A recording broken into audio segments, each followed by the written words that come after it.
Hi Prithvi. ഇപ്പോൾ അറിയാൻ കുറച്ച് ടയർഡാണെന്ന്, പക്ഷെ എന്നാലും ഫസ്റ്റ് ചോദിക്കുകയാണ്. അതായത് ഈ ആടുജീവിതം എന്നൊരു സിനിമ പൃഥ്വിയുടെ ലൈഫായിട്ട് ഭയങ്കര എനിക്ക് ചേർന്ന് നടക്കുന്ന ഒന്നാണല്ലോ. കാരണം ഈ ആടുജീവിതത്തിനോടൊപ്പം വളർന്നിട്ടുള്ള പൃഥ്വിയുടെ ഒരു ലൈഫുണ്ട്. അതായത് ഒരു സിനിമാക്കാരനായിട്ട്, ഒരു പ്രൊഡ്യൂസറായിട്ട്, അല്ലെങ്കിൽ സംവിധായകനായിട്ട്, അല്ലെങ്കിൽ മറ്റു ഭാഷകളൊക്കെ വർക്ക് ചെയ്യുന്ന സ്റ്റാറായിട്ടൊക്കെ. ശരിക്കും ആടുജീവിതം മുന്നോട്ടുള്ള സിനിമാ കരിയറിന് തന്നിട്ടുള്ള ഒരു ക്ലാരിറ്റി എന്താണ്? നമസ്കാരം. ഇവിടെ നിന്ന് എത്തിച്ചേർന്ന എല്ലാ മാധ്യമ സുഹൃത്തുക്കൾക്കും ഒരുപാട് നന്ദി. ടയർഡാണ്, കാരണം ഇപ്പോഴും ഞാൻ ഇന്നലെ ആണ് എൻ്റെ വേറൊരു ഷൂട്ട് കഴിഞ്ഞ് വേറെ രാജ്യത്തെത്തി. അപ്പോൾ ഇപ്പോഴും സമയം ആ രാജ്യത്തിൻ്റെതായതുകൊണ്ട് ഇത് പുറങ്ങുന്ന ടൈമാണ്. ഒരു ക്ഷീണിതനാണെന്നുള്ള സത്യമാണുണ്ട്. മുഖം കണ്ടാലും തെറ്റിദ്ധരിക്കരുത്. ചോദ്യം ശരിയാണ്, പക്ഷെ എനിക്ക് അതിനു പറയാനുള്ളത്, എനിക്കിതൊരു വലിയ സെറിയൽ എക്സ്പീരിയൻസ് ആണ്. കഴിഞ്ഞൊരു 10 കൊല്ലത്തിനിടയിൽ ഞാൻ പ്രത്യേകിച്ച് കേരളത്തിൽ എപ്പോഴൊക്കെ ഒരു പ്രസ് മീറ്റ് ഇരുന്നിട്ടുണ്ടോ, എൻ്റെ മറ്റു സിനിമകളുടെ പ്രൊമോഷൻസിന്റെ ഭാഗമായിട്ട് കഴിഞ്ഞ 10 കൊല്ലങ്ങൾക്കിടയിൽ എപ്പോഴൊക്കെ ഒരു പ്രസ് മീറ്റ് ഇരുന്നിട്ടുണ്ടോ, ഒരു ചോദ്യമെങ്കിലും ആടുജീവിതത്തിനെ കുറിച്ച് എന്നോട് ചോദിച്ചിട്ടുണ്ട്. ഒരിക്കലെങ്കിലും ആടുജീവിതത്തിനെ കുറിച്ച് എനിക്ക് സംസാരിക്കേണ്ടി വന്നിട്ടുണ്ട്. ഒടുവിൽ ആടുജീവിതത്തിന്റെ പ്രസ് മീറ്റ് ഇരിക്കുന്നു എന്ന് പറയുമ്പോൾ എനിക്കതൊരു ഭയങ്കര സറിയൽ എക്സ്പീരിയൻസ് ആണ്.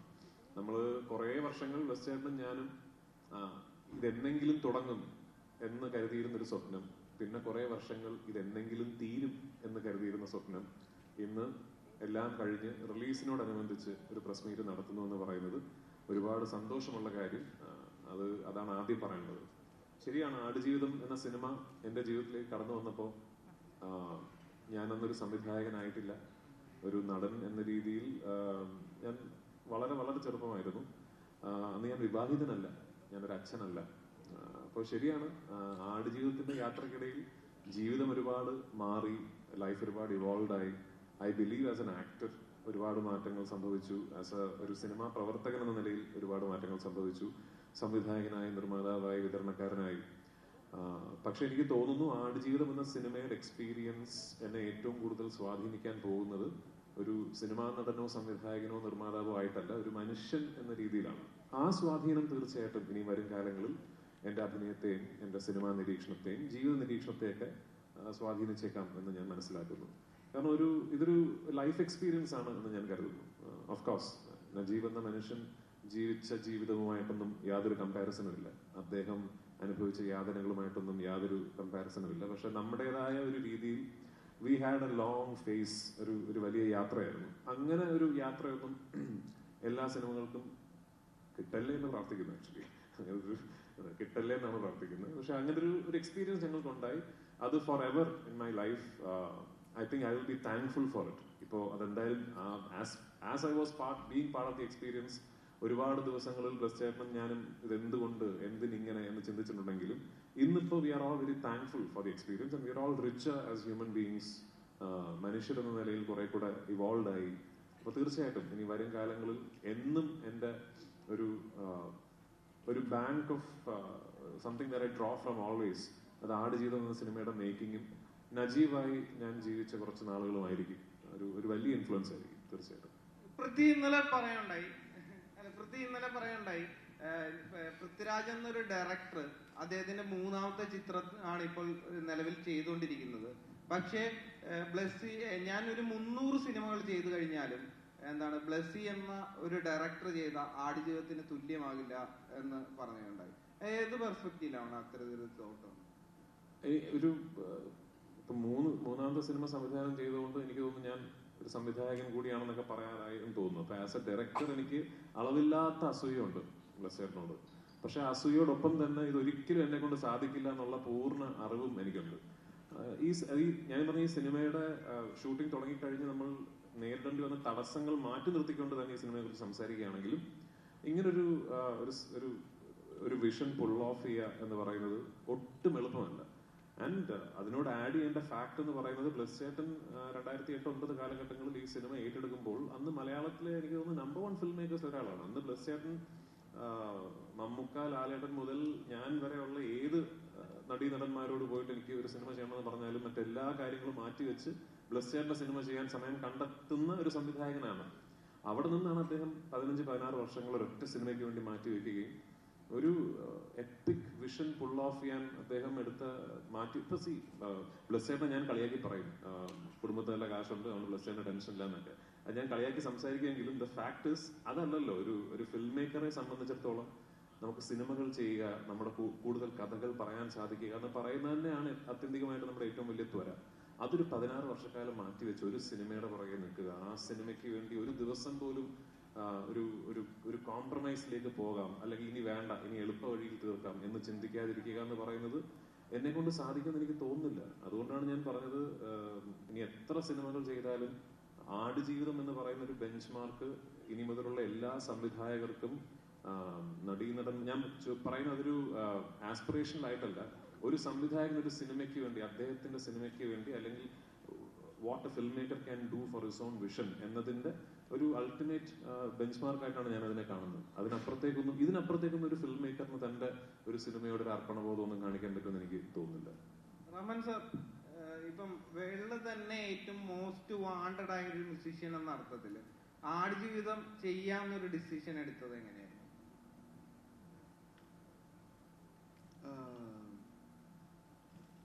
So when he first approached me, I think he told about the book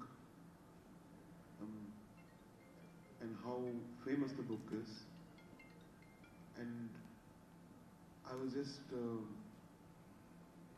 all the people whom I met, as they've told about Mr. Blessy and his movies and the respect he had in Kerala. So I've not seen any of his movies. I said yes. So Rajula.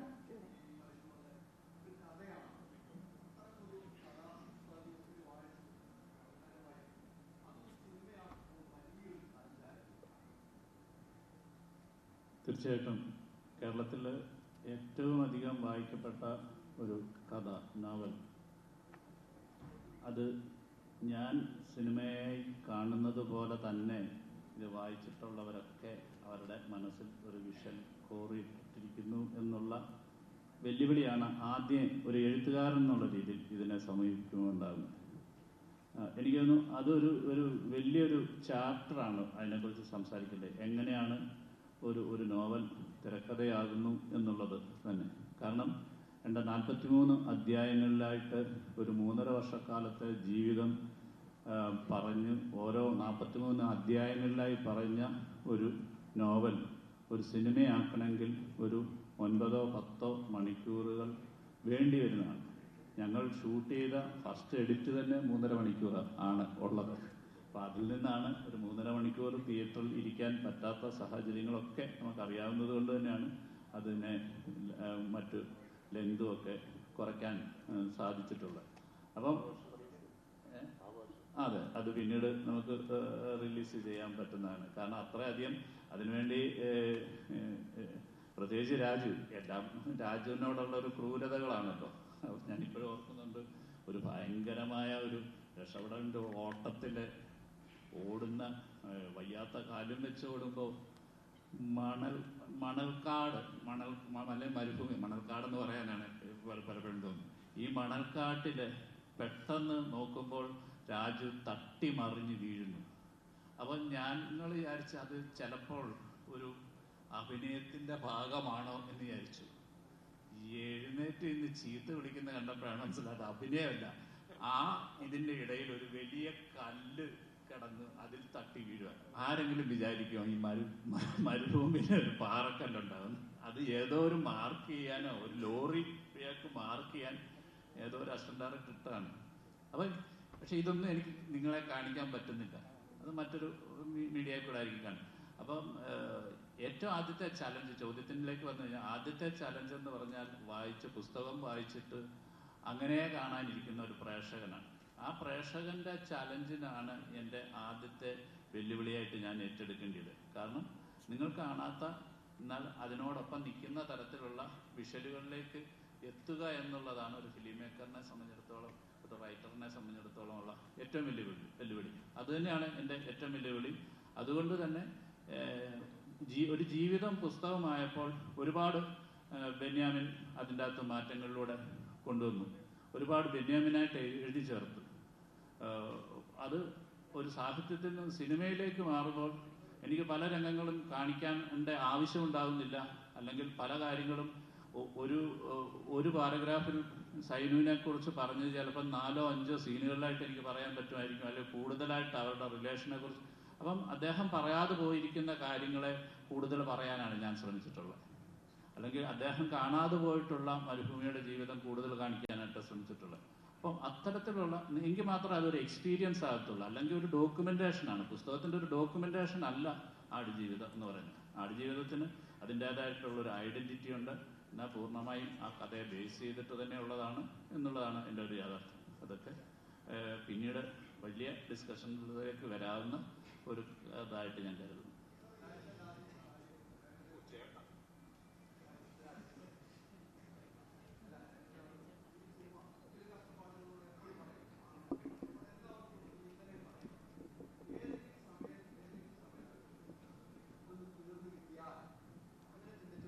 ഉണ്ടാവുള്ളൂ. ഇത് തീർന്നു കിട്ടിയാൽ എന്നൊരു ചിന്ത. ഇന്നലെ പറഞ്ഞ മറ്റൊരു point, എൻ്റെ വൈഫും കളിയാക്കിയാണെങ്കിൽ എൻ്റെ വൈഫും മോളും വരെ ബ്ലെസ്സിനെ കുറിച്ച് പറഞ്ഞാൽ അങ്ങനെ ഒരു ചിന്താഗതി ഏതെങ്കിലും മുഹൂർത്തത്തിൽ ഉണ്ടായിരുന്നു? എന്നും ഉണ്ടായിട്ടുണ്ട്. കാരണം ഞങ്ങൾ ഈ സിനിമ ഷൂട്ടിംഗ് തുടങ്ങുമ്പോൾ ആഗ്രഹിച്ചിരുന്ന ഈ സിനിമ ഷൂട്ടിംഗ് തുടങ്ങുമ്പോൾ എങ്ങനെ ഷൂട്ട് ചെയ്ത് തീർക്കണമെന്ന് ബ്ലെസ്സിന് കൃത്യമായ ഒരു പ്ലാൻ ഉണ്ടായിരുന്നു.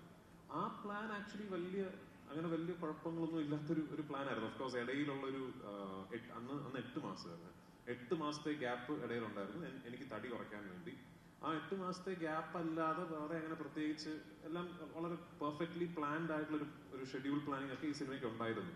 പിന്നെ ഓഫ്കോഴ്സ് അറിയാമല്ലോ, ഈ പാൻഡമിക് വന്നിട്ട് ഭയങ്കരമായ നമ്മുടെ പ്ലാനുകൾ മാറി. ആ സമയത്ത് ഞങ്ങൾ എപ്പോഴും ആഗ്രഹിച്ചിരുന്നു, ഈശ്വര ഓരോ പ്രാവശ്യം ഷൂട്ട് തുടങ്ങുമ്പോഴും ഇനിയൊരു തടസ്സം ഉണ്ടാകില്ല, ഇതിങ്ങനെ തീർന്നു കിട്ടണേ എന്ന് എപ്പോഴും ആഗ്രഹിച്ചിരുന്നു. പക്ഷേ എനിക്ക് I am very proud of the fact, ഭയങ്കര അഭിമാനമുള്ള കാര്യം, നമ്മൾ അത്ര ഡെസ്പറേറ്റ് ആയിട്ട് എങ്ങനെയെങ്കിലും തീരണേ എന്ന് പറഞ്ഞ് ഷൂട്ട് ചെയ്യുമ്പോൾ പോലും ഒരു ഷോട്ട് എടുത്ത ദിവസങ്ങളുണ്ട്. ഒരൊറ്റ ഷോട്ട് പറയുന്നില്ല, ഒറ്റ ഷോട്ട് എടുത്ത ദിവസങ്ങളുണ്ട്. അത് സുനിലും പോയി ക്യാമറ സെറ്റ് ചെയ്ത് മരുഭൂമിയിൽ ഒരു പെർട്ടിക്കുലർ ലൈറ്റ് കണ്ടീഷൻ വരാൻ വേണ്ടി വെയിറ്റ് ചെയ്ത് ഞാൻ മാർക്കിട്ട പൊസിഷനിൽ ചെന്നിരുന്ന് മണിക്കൂറുകളോളം വെയിറ്റ് ചെയ്ത് ഒരു ഷോട്ട് എടുത്തിട്ട് ഇനി ലൈറ്റ് പോയി പാക്കപ്പ് ചെയ്യണം എന്ന് പറഞ്ഞ ദിവസങ്ങൾ ഇത്രയും പ്രശ്നങ്ങൾക്കിടയിലും ഉണ്ടായിട്ടുണ്ട്. അതാണ് ഞാൻ നേരത്തെ പറഞ്ഞത്, അങ്ങനെ ഒരു സിനിമയിൽ നിന്ന് ഒരു സംവിധായകന് പിന്നെ ഒരു ഇന്നലെ ഞാൻ വരുന്ന വഴിക്ക് സംസാരിച്ച കാര്യമാണ്. ഇപ്പൊ ഈ ട്രെയിലർ കണ്ടപ്പോ എല്ലാവരും വളരെ എടുത്തു പറയുന്ന ഒരു ഷോട്ട് ഉണ്ടല്ലോ, ഒരു ഒട്ടകത്തിന്റെ കണ്ണിൽ എന്റെ റിഫ്ലക്ഷൻ ഒരു മാക്രോ ലെൻസ് ഇട്ട് ഷൂട്ട് ചെയ്ത ഒരു ഷോട്ട്. സുനിലുണ്ടോ ഇവിടെ ക്യാമറമാൻ? ഇല്ല, ഓക്കെ. അത് ഒരു സീനിൽ അപ്പൊ പുസ്തകം അറിയാവുന്ന ആൾക്കാരായതുകൊണ്ട് സീനൊക്കെ അപ്പൊ ഞാൻ ഈ മൃഗങ്ങളോട് യാത്ര പറയുന്ന ഒരു സീനുണ്ട്. അപ്പൊ ആ സീൻ ഷൂട്ട് ചെയ്തപ്പോ ഞാൻ ഒട്ടകങ്ങൾക്ക് ഭക്ഷണം ഇട്ട് കൊടുത്തിട്ട്, അപ്പൊ ആ സമയത്ത് ഒട്ടകങ്ങളൊക്കെ നമ്മൾ ഹലോ എന്നുള്ള അത്രയും നാളായല്ലോ. അപ്പൊ നമുക്ക് എല്ലാവർക്കും ഭയങ്കര ഇഷ്ടമുള്ളൊരു ഒട്ടകമുണ്ട്, കാണാൻ ഭംഗിയുള്ള ഒരു കക്ഷി. അപ്പോൾ പുള്ളിക്കാരനെയാണ് നമ്മൾ ഈ ഷോട്ടിന് വിളിച്ച് നിർത്തിയിരിക്കുന്നത്. അപ്പോൾ അങ്ങനെ ഭക്ഷണം ഇട്ട് കൊടുത്തിട്ട് ഞാൻ പോവാണ് എന്ന് പറയാണ്. ഭക്ഷണം ഇട്ട് കൊടുത്തിട്ട് ഞാൻ പോവാടാ, ഇനി ഞാൻ വരില്ല, തിരിച്ചു വരില്ല എന്ന് പറഞ്ഞപ്പോ എന്റെ ഷോട്ട് എടുക്കുകയാണ് ഒട്ടകത്തിന്റെ സജഷൻ. ഒട്ടകം കഴിച്ചുകൊണ്ടിരുന്ന ഒട്ടകം പെട്ടെന്ന് എണീറ്റ് എന്നെ നോക്കി. അപ്പൊ നമ്മൾ അത് ഷോട്ട് ഉടനെ ഇദ്ദേഹമാണല്ലോ, അത് കൊള്ളാം, ഇനി ഒട്ടകത്തിന്റെ റിയാക്ഷൻ എടുക്കാന്ന് പറഞ്ഞു. ഞാൻ തമാശ പറയല്ലേ ശരിക്കും, ഒട്ടകത്തിന്റെ റിയാക്ഷൻ ഇത് എവിടും ഇപ്പുറത്ത് ക്യാമറ വെച്ചിട്ട് എനിക്ക് ഓർമ്മയുണ്ട്. ഒരു ദിവസം വൈകുന്നേരം ഒരു 4-4:30 മണിക്കാണ് എന്റെ ഷോട്ട് എടുത്തത്. അപ്പൊ അതേ സമയത്ത് വേണമല്ലോ ഒട്ടകത്തിന്റെയും ഷോട്ട് എടുക്കാനല്ലേ, ലൈറ്റ് വേറെ ആയിരിക്കും എന്ന് പറഞ്ഞ് എത്രയോ ദിവസങ്ങൾ നമ്മളൊരു 3:30 മണിയാകുമ്പോൾ ഷൂട്ട് നിർത്തിയിട്ട് ക്യാമറയായിട്ട് പോയിട്ട് ഒട്ടകത്തിന്റെ ഷോട്ട് എടുക്കാൻ നിൽക്കും. എനിക്ക് തോന്നുന്നൊരു 7-8 ദിവസങ്ങൾ കഴിഞ്ഞിട്ടാണ് നിങ്ങളിപ്പോ കാണുന്ന കണ്ണിലെ റിഫ്ലക്ഷൻ ഷോട്ട് കിട്ടിയിരിക്കുന്നത്. അപ്പൊ അങ്ങനെ ഈ സിനിമ ചിത്രീകരിക്കാൻ സാധിച്ചു എന്ന് പറയുന്നത് എനിക്കൊരു വലിയ ഭാഗ്യവും അഭിമാനവും ഉള്ള കാര്യമായിട്ട് ഞാൻ കരുതുന്നു.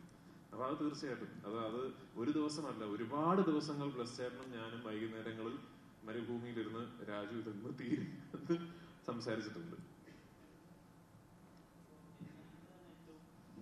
ബെന്യാമിൻ തന്നെ ആടുജീവിതത്തിന്റെ അവസാനത്തിൽ എഴുതിയിട്ടുണ്ട്, അദ്ദേഹത്തിന് ഏറ്റവും പ്രിയപ്പെട്ട വരികളിലൊന്ന് ഈ മരുഭൂമിയുടെ ചൂടിനെയും കാറ്റിനെയും ഒക്കെ അതിജീവിച്ച് ഒരു ചെറിയ ചെടി വളർന്നു വരുന്നുണ്ടല്ലോ എന്ന പ്രതീക്ഷയാണ് അദ്ദേഹത്തിന് ഏറ്റവും പ്രിയപ്പെട്ട ഒരു ഭാഗമെന്ന്. അപ്പോൾ ആടുജീവിതം എന്ന് പറയുന്നത് ബ്ലെസ്സിന്റെ സംവിധായകൻ ഏറ്റവും പ്രധാനപ്പെട്ട 16 വർഷങ്ങൾ കൂടി കടന്നുപോയ സമയമാണ്. അതിൽ ഏറ്റവും പ്രിയപ്പെട്ട സമയം ഏതായിരുന്നു? ആൻഡ് പൃഥ്വി ഈ നജീബൊക്കെ പ്രതീക്ഷിച്ചിരുന്ന പോലെ ഒരു ചെറിയ ചെടിയായിരുന്നു അദ്ദേഹത്തിന്റെ പ്രതീക്ഷ, അതുപോലെ പൃഥ്വിയുടെ പ്രതീക്ഷ എന്തായിരുന്നു?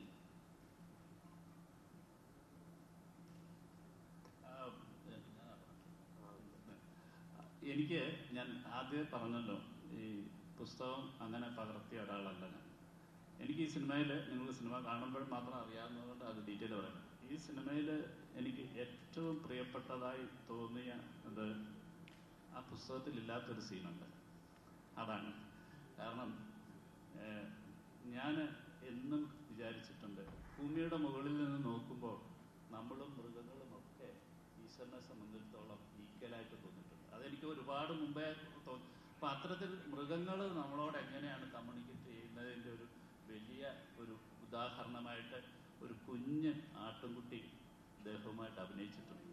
എനിക്ക് തോന്നുന്നു ഞാൻ ഏറ്റവും പ്രിയപ്പെട്ടതായിട്ട്, അതിനുവേണ്ടി ഞങ്ങൾ കഷ്ടപ്പാടുകൾ വളരെയാണ്. ശരിക്കും ഞാൻ റസൂലിൻ്റെ അടുത്ത് പറഞ്ഞു, ഞങ്ങൾ മിക്സ് ചെയ്തുകൊണ്ടിരിക്കുമ്പം ആ കുഞ്ഞ് ആട് മരിച്ചുപോയി. എനിക്ക് ഇത്രയധികം വേദനയോടുകൂടി എനിക്ക് എന്നുവെച്ചാൽ ഒരു ആട്ടുംകുട്ടി അല്ലായിരുന്നെങ്കിൽ ചിലപ്പോൾ നമ്മൾ അതിൻ്റെ ഫോട്ടോ ഇട്ടല്ലേ. കാരണം യൂണിറ്റ് മുഴുവൻ സ്നേഹിച്ച് അതിന് ബിസ്ക്കറ്റ് കൊടുത്ത് ഞങ്ങൾ ഷൂട്ട് കഴിഞ്ഞിട്ട് അതിന് വയറിളക്കം പിടിച്ച് നെക്സ്റ്റ് ഡേ അതിനെ കണ്ടില്ല, മരിച്ചുപോയി എന്ന് പറഞ്ഞു. എനിക്ക് എത്ര ഇമോഷണൽ ആ കാര്യം. നിങ്ങൾ ആ സിനിമ കാണുന്ന, ആ സിനിമയിൽ ഇമ്പോർട്ടൻറ്റ് ക്യാരക്ടറാണ്. ആ കുട്ടി മരിച്ചു എന്ന് പറഞ്ഞ് ഞാൻ കുട്ടി മരിച്ചു എന്ന് തന്നെ എനിക്ക് പറയാൻ പറ്റുന്നത്. അപ്പം ഇങ്ങനത്തെ ഇമോഷണലി നമുക്ക് എല്ലാത്തിനോടും, ബെന്യാമിനെ ചെടിയാണെങ്കിൽ എനിക്ക് ഈ ആട്ടുംകുഞ്ഞിനോടാണ് എൻ്റെ ഏറ്റവും വലിയ സ്നേഹം, ഇഷ്ടം എന്ന് പറയുന്നത്. അപ്പം ഓരോരുത്തരെയും അങ്ങനെ ടച്ച് ചെയ്തിട്ടുള്ള പല പല കാര്യങ്ങളുണ്ടാകും. അതുകൊണ്ട് തന്നെ ഞാൻ പറഞ്ഞേ, ഞാൻ എഴുതിയതിലും, കാരണം ഞാനത് റസൂലുമായിട്ടും അത് സംസാരിച്ചിട്ടുണ്ട് അല്ലേ, കൺസോളിഡേറ്റ്. എനിക്കങ്ങനെ എഴുതാൻ കഴിഞ്ഞല്ലോ, ഒരു ആടിൻ്റെ മനസ്സിലേക്ക് ചിന്തിക്കാൻ കഴിഞ്ഞല്ലോ, അല്ലെങ്കിൽ ഒരു മൃഗങ്ങളോടൊപ്പം സഞ്ചരിക്കാൻ കഴിഞ്ഞു എന്ന് പറയുന്നതാണ് എനിക്ക് ഒരു ക്രിയേറ്റർ എന്നുള്ള രീതിയിൽ ഭയങ്കരമായിട്ട്. അതുകൊണ്ട് തന്നെ ഞാൻ പറഞ്ഞേ, ഞാൻ ഇത്രയും കാലം ചെയ്ത സിനിമകൾ, അപ്പം എൻ്റെ ചില സ്വാതന്ത്ര്യങ്ങളിലേക്കൂടെ സിനിമയെ എനിക്ക് വിട്ടുതരണമെന്നുള്ളൊരു അഭ്യർത്ഥനയോടെയാണുള്ളത്.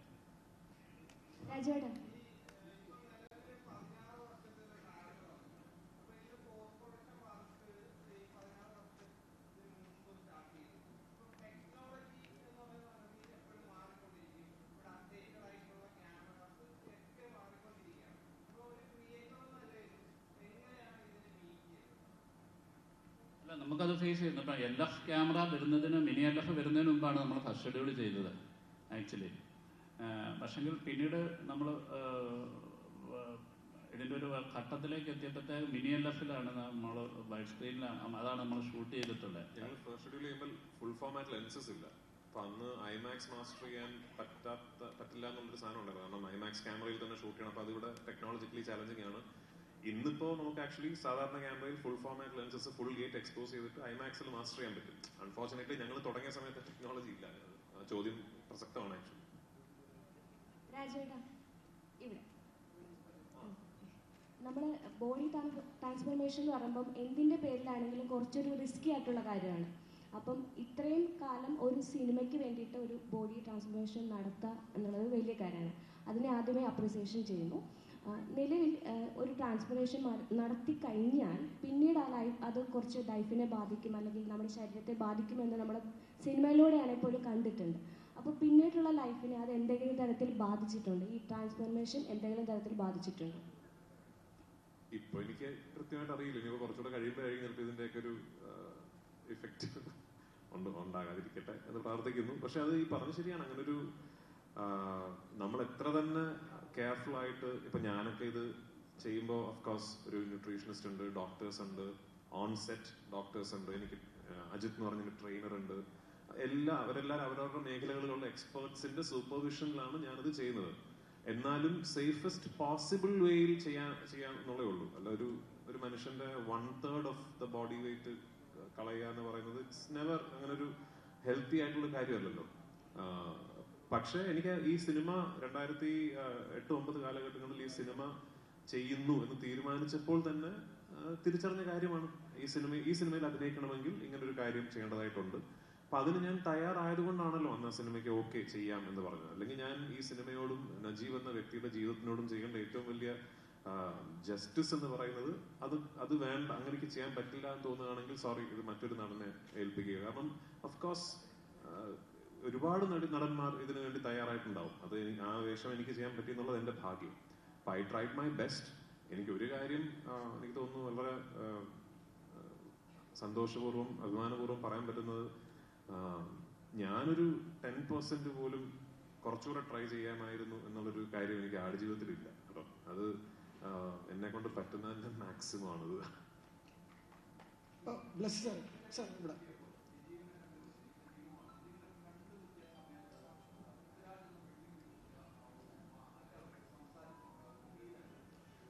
ഇത് ആക്ച്വലി ഞാൻ സംസാരിക്കണമെന്ന് കരുതിയിരുന്നൊരു ഇതാണ്. ബ്ലസ് ചേട്ടൻ ആടുജീവിതത്തിന്റെ പുസ്തകം എനിക്ക് തരുന്നത് 3rd എഡിഷനാണ്, 3rd or 4th edition ആണെന്ന് തോന്നുന്നു എനിക്ക്. അപ്പൊ അന്ന് ഈ പുസ്തകം വായിച്ചു കഴിഞ്ഞിട്ട് സ്വാഭാവികമായിട്ട് നമ്മൾ ആദ്യം വിചാരിക്കുക എന്നാ പിന്നെ അദ്ദേഹത്തെ കണ്ട് സംസാരിക്കാം എന്നുള്ളതാണ്. അപ്പൊ ബ്ലസ് ചേട്ടൻ ഓൾറെഡി അദ്ദേഹത്തെ കാണുകയും സംസാരിക്കുകയും ഒക്കെ ചെയ്ത് കഴിഞ്ഞ ഒരു അവസരത്തിലാണ് നമ്മൾ ഇതിനെക്കുറിച്ച് ചിന്തിക്കുന്നത്. അപ്പൊ അന്ന് ഞങ്ങൾ തീരുമാനിച്ചത്, അന്നേ ബ്ലസ് ചേട്ടൻ പറഞ്ഞിരുന്നു, രാജു ഈ പുസ്തകം ഇതുപോലൊരു സിനിമയാക്കാൻ പറ്റില്ല. അതാ പുസ്തകം വായിച്ച് നിങ്ങൾ എല്ലാവർക്കും അറിയായിരിക്കുമല്ലോ, ഒരുപാട് കാരണങ്ങൾ കൊണ്ട്. അപ്പൊ അതിൽ നിന്ന് ഈ ജീവിതത്തിന്റെ, ഈ പുസ്തകത്തിന്റെ, ഈ കഥയുടെ ഒരു സിനിമാറ്റിക് നെറേറ്റീവ് ക്രിയേറ്റ് ചെയ്യുക എന്നുള്ളതാണ് ബ്ലസ്സി എന്ന ഫിലിം മേക്കറിന്റെ ഉത്തരവാദിത്വം. അത് ക്രിയേറ്റ് ചെയ്ത് കഴിയുമ്പോൾ അതിലുള്ളൊരു നജീബ് ഉണ്ടാവും. നമുക്ക് ആ നജീബിനെ കുറിച്ച് ചിന്തിക്കാം എന്ന് പറഞ്ഞു. ഞാൻ ശ്രീ നജീബിനെ കാണുന്നതല്ല, ആദ്യമായി സംസാരിക്കുന്നത് നമ്മുടെ സിനിമയുടെ അവസാനത്തെ ഷോട്ട് എടുത്ത് കഴിഞ്ഞ് ഞാൻ ക്യാമറയുടെ ബാക്കിൽ വന്നിട്ടാണ് അദ്ദേഹമായിട്ട് ഞാൻ ആദ്യമായി സംസാരിക്കുന്നത്. ആടുജീവിതത്തിന്റെ ഏറ്റവും ലാസ്റ്റ് ഷോട്ട് എടുത്ത് അവസാനം ഫിലിം പാക്കപ്പ് എന്ന് പറഞ്ഞതിന് ശേഷമാണ് റിയൽ നജീബും ആദ്യമായി സംസാരിക്കുന്നത്. ആ സംസാരം, ആ കോൺവെർസേഷൻ ഞങ്ങൾ ഷൂട്ട് ചെയ്തിട്ടുണ്ട്, റിലീസ് ചെയ്യുന്നുണ്ട്, ഉടനെ റിലീസ് ചെയ്യുന്നുണ്ട്. എനിക്ക് ഏറ്റവും സന്തോഷം തോന്നിയ കാര്യങ്ങൾ, ഞാൻ ആ കോൺവെർസേഷനിൽ നിങ്ങൾ കാണാത്ത കുറച്ച് കാര്യങ്ങൾ നമ്മൾ personally സംസാരിക്കുമല്ലോ.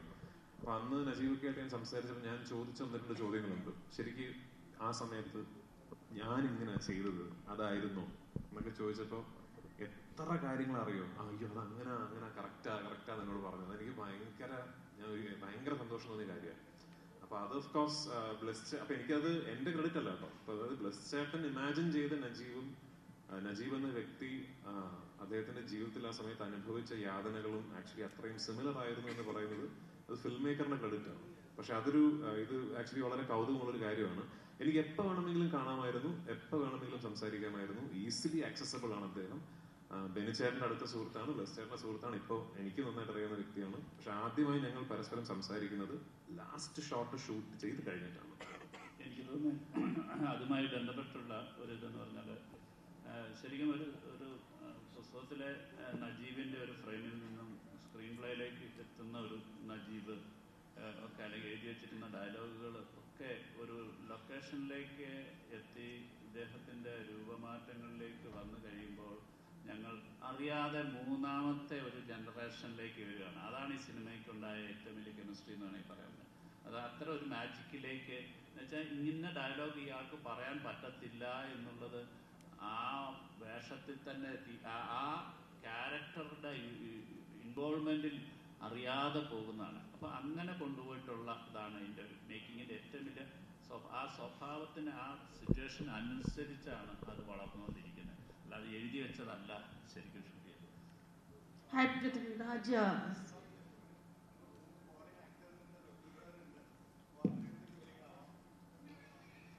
Hi Prithviraj, Sana here from India Today. Hi. Hello, hi. Hi. How are you doing? Good. Prithviraj, tell me, of course everyone's talking about your looks, but what was your daughter's reaction to seeing the trailer or the look that when she saw it? The trailer?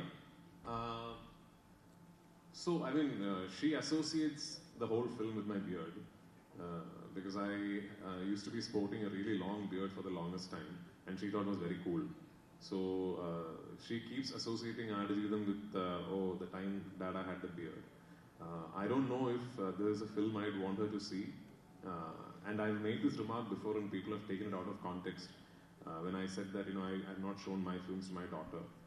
I've had to field questions where people have asked me, then how do you come out and say that, others should go to theatres with family and watch the film? The difference being that when my daughter watches a film of mine, she's only 9, she will keep seeing her father on screen. She will not see an actor. Unlike your children, who will see Prithviraj the actor. So it's a different contextual scenario where a 9-year-old child will have to go and see her father on screen doing things that she never sees him doing otherwise. So for that reason, I have not shown her any of my films. But this is one film when at some point I will proudly show her. And if at one point my daughter turns around and asks me, were you an actor? What does being an actor mean? I think the first film I will show her is Aadijeevitham. Also, because it's a survival drama, tell me 3 things that you cannot survive without. My daughter, my wife, and cinema. There's also a lot of talks about Badi Miyan Choti Miyan. Anything you want to say, because that also has a very different look and a personality for you. I'll meet you in Bombay and we will speak in detail. Great. Also, I wanted to speak to Jimmy and of course Talib, and of course tell me, how was it to actually work in an Indian film, and did you guys know how big Hrithik Raj and A.R. Rahman are? Well, it was my first experience with an Indian production, and of course before I came here I did a little bit of research as well, as far as who was the director really, who was the actor, and who else was coming on board. I knew of A.R. Rahman because I live in Los Angeles, so you know, I was in LA when Slumdog Millionaire won, so I know all about that. But I was baffled by the cast and crew when I got to Algeria for the first time. I mean, I landed in a desert and it was just full of people, and you know, I think here you probably have 3 people for the job of 1 in some of the early production that I know of. So that was a big difference for me. But besides that, you know, I mean, the level of professionalism was up there. Blessy, the director, he's such a perfectionist. You know, everything has to be just on the dot, and that was very interesting to witness. And he got all the necessary tools and people to get to what he wanted to do, and it's such a impactful and deep story that I think it needed that. And as far as the collaboration with some of the other actors, including Raj here, with whom, you know, I probably spent every day doing all kind of things, going through the desert, you know, having to carry him. He killed me, because, you know, he's not a small dude. and at times I just had to carry him on my back and walk and run. So that was quite painful, but very enjoyable at the end. So looking forward to see the movie on the big screen.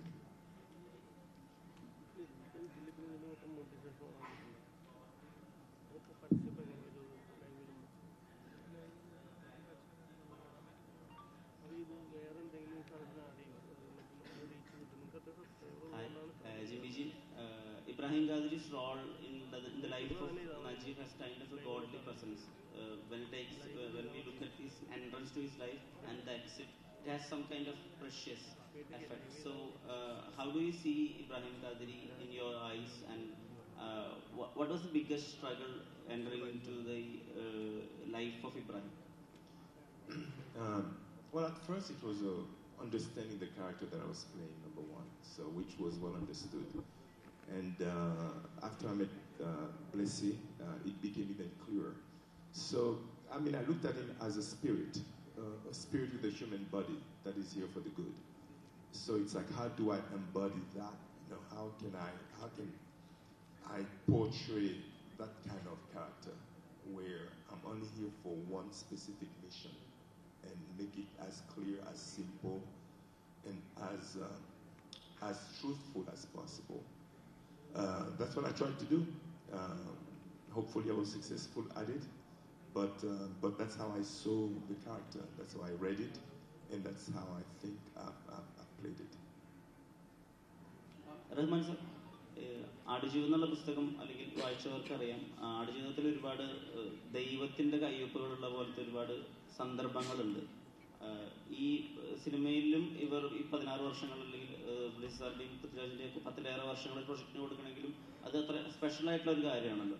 എപ്പോഴെങ്കിലും ഈ ആറ് compose ചെയ്യുമ്പോഴോ അല്ലെങ്കിൽ സോങ്സിന് വേണ്ടിയിട്ട് ചെയ്യുമ്പോഴോ സാറിന് എപ്പോഴും പറയാറില്ല ഒരു ഗോഡ്ലി പ്രസൻസ് ഉണ്ടാവാറുണ്ട്, അത് ആടുജീവിതത്തിൽ എക്സ്പീരിയൻസ് ചെയ്തിട്ടുണ്ടോ? I think this film is such a gift for a composer, because I'm not just filling up with music, I'm becoming a character. That character sometimes is God's point of view, sometimes director's point of view, sometimes the main character's point of view. So it keeps shifting. There is a main theme which we have done, and which I played yesterday.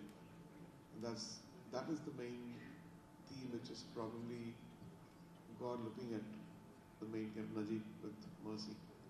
And I don't want to say much. I think we should look at the film. But we don't want to influence you to what you should feel. You should feel what you should feel. With amazing performance of Jimmy and Prithvi and all the cast. Roman sir, over here. Here sir. Straight from. Sir, Fahad Fasil told that after watching Maman, you told him to stop doing such kind of negative characters. So when it's come to Aadu Jeevitham, is there anything you like to tell Raju Ettan after watching his performance? Raju Ettan didn't do anything. He's an all-rounder. I told to Fahad because I've not watched many of Fahad's movies because I know him as a person, because when he came to meet me, that's when, hey, you're such a good person, why are you acting such cruel roles? So it was just a fun remark.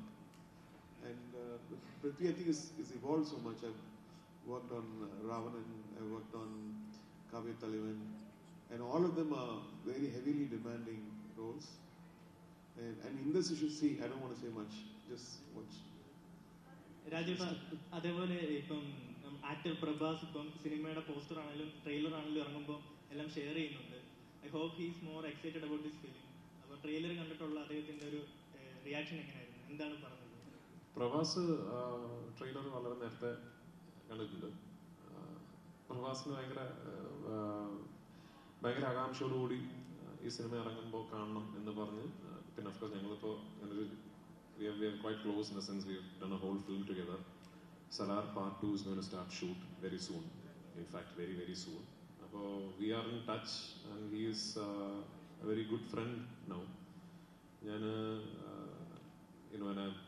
I'm in Hyderabad, I definitely touch base with Prabhas. Not just that, wherever I am, we are in touch. അപ്പോൾ ഈ സിനിമയുടെ കാര്യം പ്രഭാസും in fact Prashant നീലൊക്കെ ഇടയ്ക്കിടയ്ക്ക് എന്നോട് ചോദിക്കുന്നത് desert film എന്നാണ്. ഇപ്പോൾ പിന്നെ ഇന്നലെ നിങ്ങൾ കണ്ട ട്രെയിലറൊക്കെ പ്രഭാസും പ്രശാന്തും വളരെ നേരത്തെ എൻ്റെ ഫോണിൽ കണ്ടിട്ടുണ്ട്. Rahman sir, Kaushik from Denathandis DD Next Chennai. நேற்றுக்கு வந்து பிருத்விராஜ் சார் கிட்ட பேசின போது சொன்னார், இந்த படத்துக்கு நான் ஒவ்வொரு வாட்டியும் பார்க்கும்போது நான் திருப்பி போய் வேறு ஏதாவது புதுசாக பண்ணோம் அப்படின்னு நினைக்கிறேன் அப்படின்னு சொல்லிட்டு, அந்த அளவுக்கு எனக்கு ஸ்பெஷலாக இருக்குது அப்படின்னு சொல்லிட்டு. பட் மியூசிக் வரும்போது இந்த படத்துக்கு மியூசிக்கோட முக்கியத்துவம் என்ன சார்? பிகாஸ் வந்து it's not high on dialogues, but music is one of the characters இந்த ஃபிலிம். அதை பற்றி கொஞ்சம் சொல்லுங்கள் sir.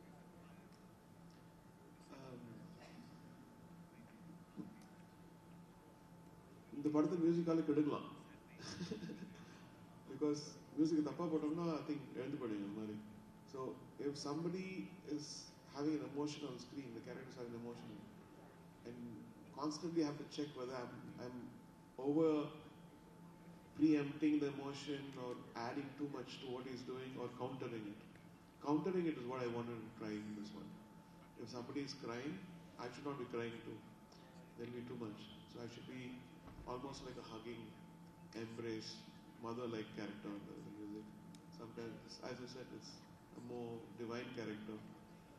And actually I scored this 3 times. I scored it and they took it for festival showing it. And then I saw it, I didn't like it. Then I changed many portions. And I also evolved with the, initially it was, I know how to do it. And then I said, no, I did it all wrong. So I went back to him and I said, please take it away, I'm going to do it again. So I think the score past 3-4 months have evolved so much. And some of the places I had to fight and said, please don't put that music, I'm going to change that. He said, no, I like the previous one. No, please, trust me. So what we have now is what I think we all kind of like. Rasul? Rasul sir. Prithvi sir. Rasul sir, namaskar. Sir, Straight. Sir, sir, മലയാള സിനിമയിൽ ഒരുപാട് കാത്തിരുന്ന് ഒരുപാട് expect ചെയ്യുന്ന ഒരു സിനിമയാണ് ആടുജീവിതം എന്ന് പറയുന്നത്. അപ്പം ഒരുപാട് ലെജൻസ് ഒരുമിക്കുന്ന ഒരു സിനിമ കൂടിയാണ്. എനിക്കൊന്ന് ഏറ്റവും കൂടുതൽ മലയാളം എക്സ്പെക്ട് ചെയ്യുന്ന, മലയാളത്തിലേക്ക് ഒരു ഓസ്കാർ പ്രതീക്ഷിക്കുന്ന ഒരു പടമാണ് ആടുജീവിതം. സാറിന്റെ ഒരു എക്സ്പീരിയൻസിൽ എങ്ങനെ ഉണ്ടായിരുന്നു ഈ ഒരു experience? I don't know how Oscar has become a standard in these things. I would say, see, I'll tell you, Oscar just happened a few hours ago. 15 years ago, when we won the Oscar, in one of this press meet like this, when me and Rahman was there, one of the press asked, "You guys got an Oscar, so what's the big deal about it?" I remember AR saying that next 10 years going to be Indian cinema's golden period. 15 years today, just look back what happened in Indian cinema. Malayalam, Tamil, Marathi, Assamese film, Gujarati films. Every stream of filmmaking in this country has evolved, has gone leap and bound. And today, we are sitting here, we are talking about a regional film which were considered to be very minuscule in the whole gamut of Indian cinema. We are saying that is Oscar worthy. I'm not saying it, you guys are saying it. So that's how it has evolved. That is how we have come so far in the last 15 years. I think that is tremendous. The youngsters who came in and changed the entire game in the last 10 years of Malayalam cinema and other regional cinemas.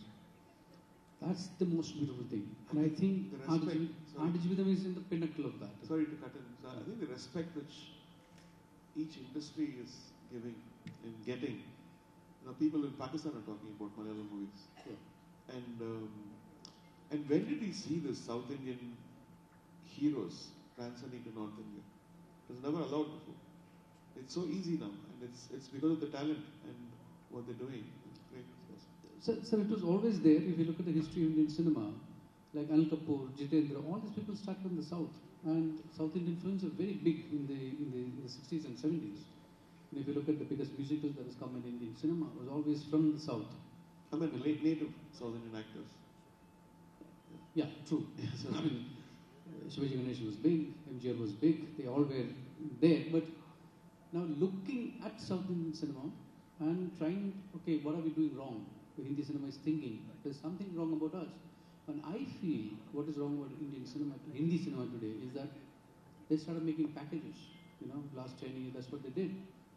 The middle class Indian is no more a subject of discussion in Hindi cinema in the last 10 years. Probably last Gajini is a film where we saw a middle class girl, So you've taken a fair share of people from your storytelling. They're obviously going to go against you.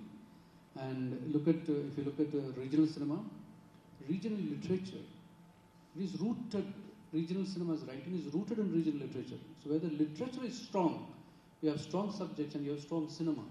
That's what I think is lacking in Hindi cinema right now. Time to look back.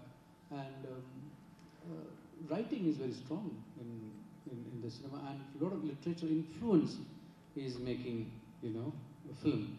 Like one element of a film become a point of a journey.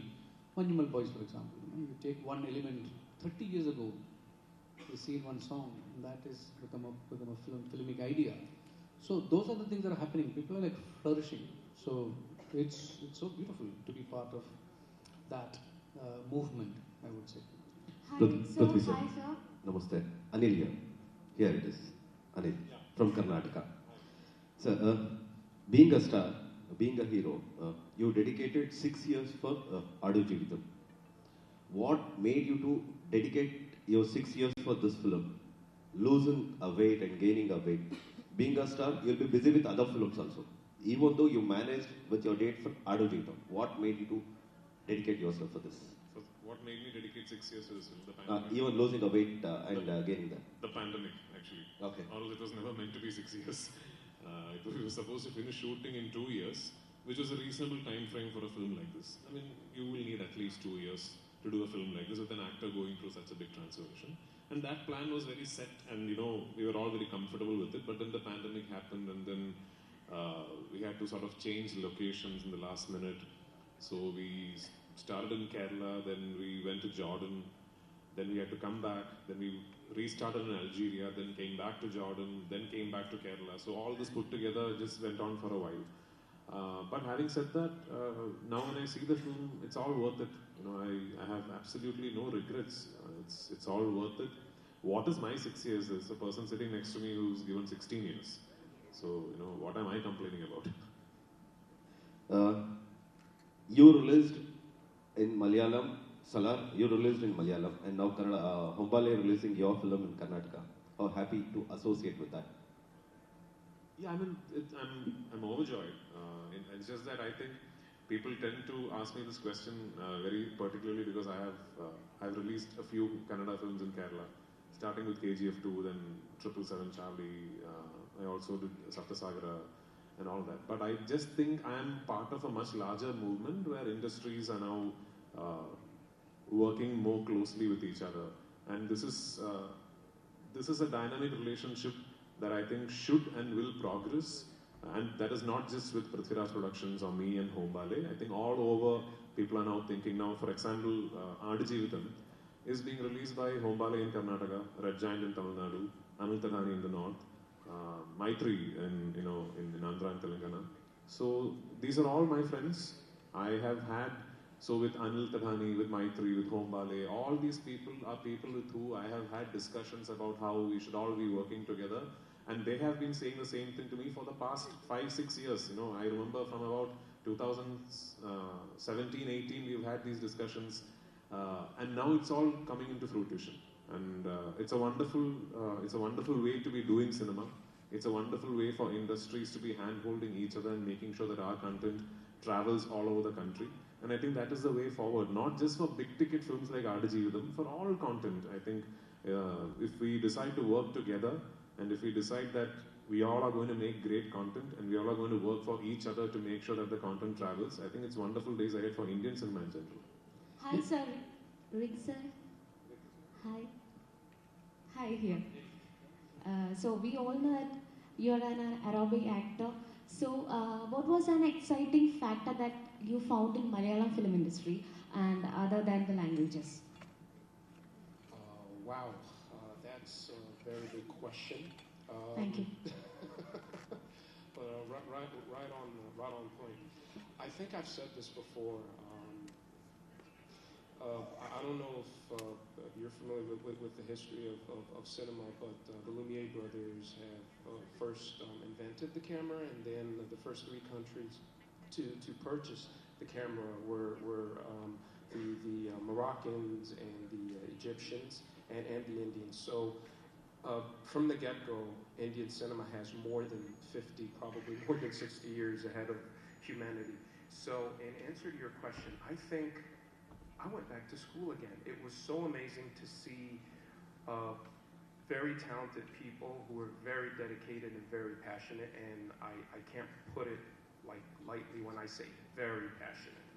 If there's one thing in this room, like let's say we're shooting right now, and maybe the lighting is not proper, then they'll change it. No, they won't just change it. They'll change the whole setting, even the outside environment. Whenever there's a need, there's always a way. I think that was probably the biggest lesson I learned about Malayalam cinema. I remember also a few years back that our lead actor, Prithviraj, his mother was caught in a flood or something of that nature. There were some floods, and we had to stop shooting for a while because there was a big element of danger. Had it been anyone else, right, they probably would have just said, okay, you know what, we're not going to do this. But no, through it all, through monsoon season, through the pandemic, through everything. And, I can't stress it enough, and I've mentioned this before, it is not easy to lose weight and gain weight really, really fast. You can be very, very sick, right?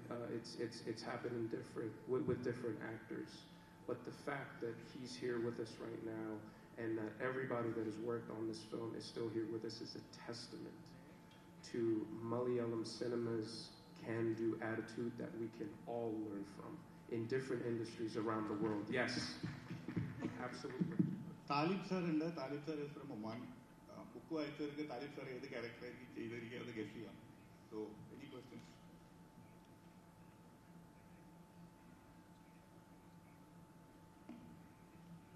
What was your imagination of cruelty?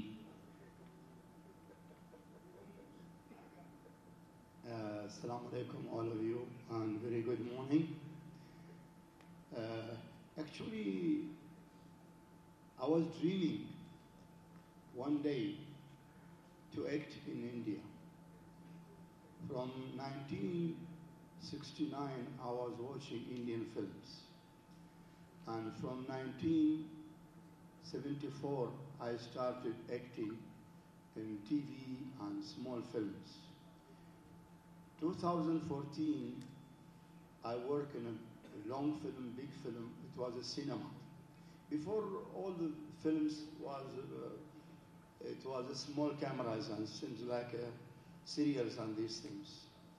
But the right time was 2014 when I worked with Dr. Khalid in a film in Oman called Al-Boom.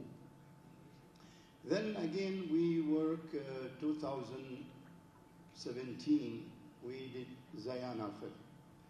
It is a film between Oman and India. It is shooted in Trivandrum. After this film, I don't know, maybe Angel and some, it seemed like a chance it just came to me that I saw Mr. Blessing. I meet him before that also. So he came to Muscat, and I'm very proud that we meet there also and have a cup of tea. Then he told me that there is a film, you are going to work with me. He was searching for a villain, Arabic villain.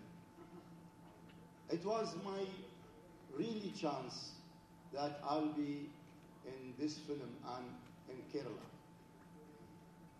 When we started, they sent a script for me. I read the script in English. Then when I came to Jordan, we meet together there. I found that I'm working with the big people. A director like Mr. Blasi and a very big actor like Raj and other friends and big team, special Robin. And also I just want to say thank you to Mr. Professor Musa Kuti. He is the translator from Malayalam to Arabic. Because if it was English, there was no problem. But in Malayalam to translate to Arabic, it is very difficult. But Professor Musa was the easier one, the person who take us to the next step. I'm very proud to work in this film, and especially a film like Adu Jividam. It is a history, not only because of it is a story. Mr. Binyamin, he gave me the book translated in Arabic. I read the book, but I know there is too much difference between reading a book and writing a script for film. So I'm very proud to be in this film and to be in Kerala. I shifted also, I came here in Cochin, then we went to Chennai, and where we shoot that jail, she is in Kerala. Yeah. This film, I think for me, it has seemed like a ticket to the international port for me. I'm 64, my age is 64. I hope, inshallah, I'll continue with others because there is some agreement came to me from some directors in India also, because I know Urdu very, very well. Mujhe Urdu aata hai. Don't be surprised, because in Oman, in the Gulf country, there is too much Indians coming. I know that Malayalam is difficult, but Urdu is easier for us. I hope, inshallah, this film will see, as we say in the Arabic, the sunshine. and I hope that nobody will hate me in this film, please, because my role is very tough, but I really am good man, and I love all of these people, especially Prithviraj. He was, what to say about that? Thank you very much for being here. And I don't know what is your question. Can you translate it for me by Urdu? It's all right? It's enough? Thank you very much. We can have two more questions. Prithvi sir. Last two questions. Prithvi sir. Hi. Nagpan from Karnataka. Sir, Salaರಲ್ಲಿ ನೀವೇ dub ಮಾಡಿದ್ರಿ ಕನ್ನಡಕ್ಕೆ ಮತ್ತೆ I don't know Kannada. Sir, I just dubbed in Kannada. He translate. Yeah, you only Salar dubbed in Karnataka. Yes. In this movie, ಅದೇ sir dubbing ಯಾರ್ಯಾರು ಮಾಡಿದ್ದಾರೆ ಕನ್ನಡದಲ್ಲಿ ಮತ್ತೆ ಬೇರೆ ಲ್ಯಾಂಗ್ವೇಜ್ ಅಲ್ಲಿ ಅಂತ ನಿಮ್ಮ I have to call Prashant Neel now. Okay. His question is that you have dubbed for Salar you have dubbed in all 5 languages. Yes. What about Adu Jeevitam? You're only doing in a. If you will wind up this press meet, I'm going to dub it in Hindi today. And Then what about Kannada? Kannada tomorrow. Yeah, okay, fine. So we can hear voice in Kannada also. Yes. Thank you for that. One last question. Amla is here. Yeah, just a minute. Sorry. Ara, who's yeah.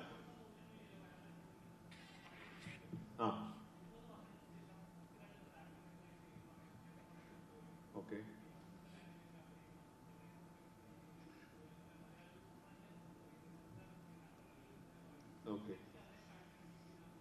Okay. ഇതുപോലൊക്കെ അങ്ങ് പോവാ എന്നുള്ളതാണ് സത്യമായിട്ട് അതേ ഉള്ളൂ. അതായത് ഇനിയിപ്പോൾ ഇനി ഒരു 20 വർഷങ്ങൾ കഴിഞ്ഞാലും ഇപ്പോൾ ചെയ്യുന്നത് ചെയ്യാൻ സാധിക്കുക എന്നുള്ളതാണ് സ്വപ്നം. അതായത് ഇപ്പോൾ എനിക്ക് ഇഷ്ടപ്പെട്ട സിനിമകൾ ഇഷ്ടപ്പെട്ട രീതിയിൽ ഇഷ്ടപ്പെട്ട പോലെ അതിൽ അഭിനയിക്കാനും വേണമെങ്കിൽ നിർമ്മിക്കാനും സംവിധാനം ചെയ്യാനും വിതരണം ചെയ്യാനും ഒക്കെ കഴിയുന്നുണ്ടല്ലോ. അപ്പൊ അതുപോലെ തന്നെ ഇനി എപ്പോഴും ഉണ്ടാവുക എന്നുള്ളതാണ്. അതിനപ്പുറത്തേക്ക് കുറെ ആഗ്രഹങ്ങളൊന്നുമില്ല. Jimmy, my question is for you. Your story itself is a story of perseverance, hard work, and dreams. You came from Haiti, and through Paris you reached New York, and you pursued your dreams in films. When you reach to Adu Jeevitam, when you play a role of positivity like Ibrahim, how you value yourself as an individual who can relate to Najib also? Najib's story is a story of struggle, but still he is positive. Was that your motto also? Thank you for the question. Yeah, I guess a big part of my life has been going against the wave. So it's always been a struggle, but a struggle I always welcome. And as you said, I met the first part of the struggle in Haiti, met another phase of it when I grew up in Paris, to the point where I became homeless. And that didn't stop me. And I continued, lived in many other places, lived in Spain, Italy, South Africa, England, to continue to pursue a search of life, of understanding who I was, my meaning on this planet and Earth. And once you have a purpose, anything can happen. So with that in mind, and of course, as you know, then I ended up in Hollywood, and I've been there for about 25 years. But with that in mind, it was easier to understand Najib's experience, because when there is hope, you will have success, and regardless on what the movie went through, what Blessy, the cast and crew went through to bring this project. Because it was so full of hope behind it, we always end up seeing the light at the end of it all. So yeah, maybe I channeled a little bit of that while doing the movie in Algeria and Jordan. Yes.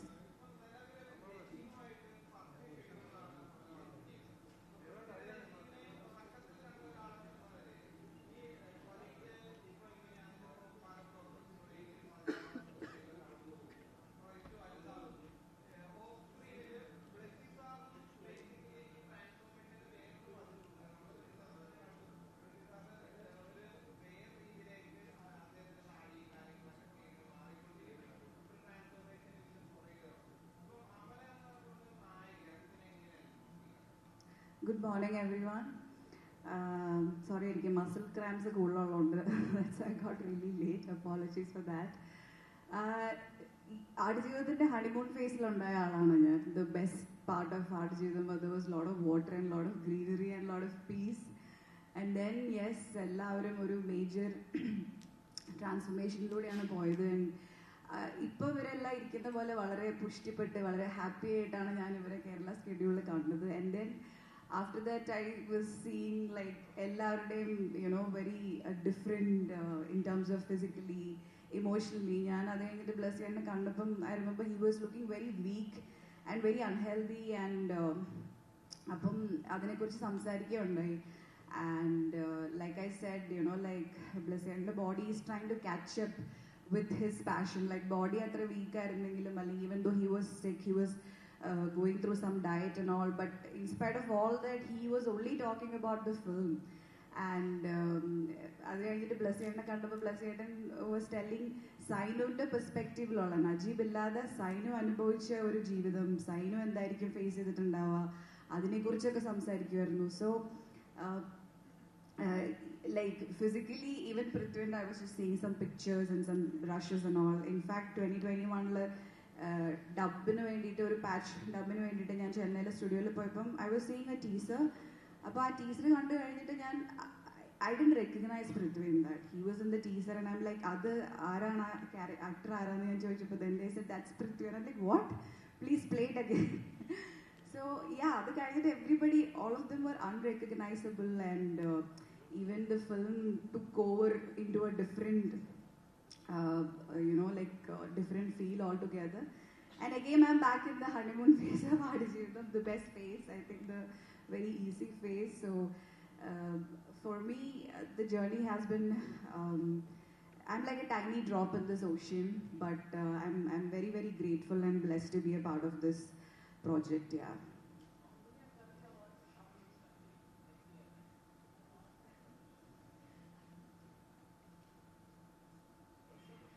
What's the question? The best award is all of them seeing the movie. And yeah, I think beyond that, there's no award. Yeah. Rasul sir, Rasul sir. Yes. Sir, നമ്മൾ മരുഭൂമിയെ ബന്ധപ്പെട്ട ഒരുപാട് സിനിമകൾ കണ്ടിട്ടുണ്ട്. അതിൻ്റെ സൗണ്ട്സിനെ ഉള്ള സിനിമകൾ നമ്മൾ മുമ്പ് കണ്ടിട്ടുണ്ട്. അപ്പം ആടുജീവിതത്തിലേക്ക് വരുമ്പം ഈ മരുഭൂമിയുടെ സൗണ്ടിനെ എങ്ങനെയായിരിക്കും വ്യത്യസ്തമാക്കുന്നത് ആടുജീവിതത്തിൽ? Actually, it was something that I wanted to say, always wanted to say. ഞാനും ബ്ലസ്സിയായിട്ട് ഫിലിം ഡിസ്കസ് ചെയ്യുമ്പോൾ ബ്ലസ്സി പറഞ്ഞത് സിനിമ തുടങ്ങുന്നത് കേരളത്തിലാണ്. ഒരുപാട് വെള്ളം, ഒരുപാട് പച്ചപ്പ്, ഒരുപാട് പ്രകൃതി. അവിടുന്ന് ഇയാൾ പോകുന്നത് ഒരു മരുഭൂമിയിലാണ് എത്തിപ്പെടുന്നത്. അവിടെ ഒന്നുമില്ല, കാറ്റ് മാത്രമേ ഉള്ളൂ, വരണ്ട ജീവിതം. അവിടെ അദ്ദേഹം കടന്നു പോകുന്ന ഇത് എത്രത്തോളം എനിക്ക് സൗണ്ടിൽ കൊണ്ടുവരാൻ കഴിഞ്ഞാൽ എനിക്കറിയത്തില്ല. പക്ഷേ if you look at the entirety of sound, AR knowingly or unknowingly he has brought it in. And ഈ cinema first half of the film, if you look at the score, it is completely different film altogether. Look at the sound of it. And second half, if you look at it, it's like you don't even believe that this man has changed the whole landscape with the score. So it's two different films when you look at it in terms of sound, which me and Blessy has been discussing right from 2018 onwards. But subconsciously, AR has achieved it. So whatever when the film is done, you talk about sound. It actually came from AR, and I just complimented it. For me, it's two different films. There is a pre-interval Aadijeevitham, which has a completely different score, which has completely different orchestration, sound, very rooted, and it has completely different sound in the second half. It's a completely different film. You can just watch Aadijeevitham second half, and you can just transcend yourself. So it's very, very spiritual, very moving, very. It reminds me of a very old film called Sanjari, which is അതിൽ റസൂലെ നിന്റെ നിവാരണ പാട്ടുണ്ട്. So it goes into a step ahead of that. So for me, it is two films and he made it possible. And I'd say one of his best work.